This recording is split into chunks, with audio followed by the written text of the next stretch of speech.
Maria had given her day to caring for others.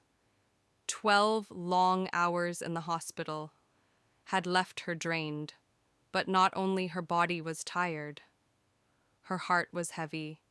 At home, her mother was seriously ill. Her brother's debts had become her burden. And at work, Maria had been unfairly blamed for a mistake that wasn't hers. Walking out of the hospital that night, she felt the weight of the world pressing on her shoulders. For a moment, she even wondered if God had forgotten her. She missed her regular bus. Now, the only way home was the last bus of the night. Inside the bus, the dim lights flickered. Half-empty seats held passengers with tired, bitter faces. It was the kind of silence that felt heavy, like no one dared to hope. Halfway through the ride, a group of rowdy men stormed in. Their voices were loud, their presence unsettling. They shoved an elderly man aside. No one spoke. Fear gripped the passengers. Maria felt it too.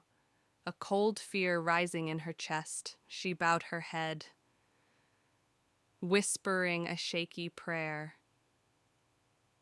Lord, I'm too tired. But if you need me, use me. Then one of the men turned his attention to a young mother holding her child. The baby whimpered and the bus seemed to freeze. Something broke inside Maria. Her knees trembled, but she stood. Her voice, soft yet steady, broke the silence. Please, leave them alone. She has a child. The bus went still. All eyes turned to her. Everyone expected her to be crushed under their rage. One man sneered. "And what are you going to do? Pray us away?" Maria didn't flinch. She lifted her chin and replied, "Yes. Because God is here with us." Her words, so simple, carried a strength that was not her own.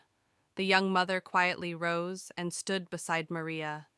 Then the elderly man, then another and another.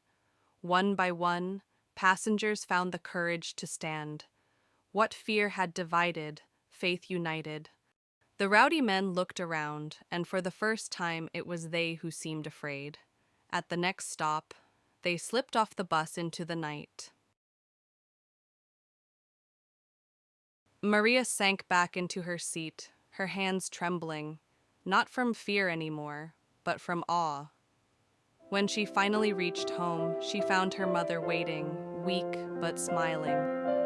Her mother whispered, "I prayed tonight that God would remind you. He's still with you." Tears welled in Maria's eyes. She realized her problems hadn't disappeared. The burdens were still there, but her faith was alive. And in her weakness, God had given her strength that touched a bus full of strangers.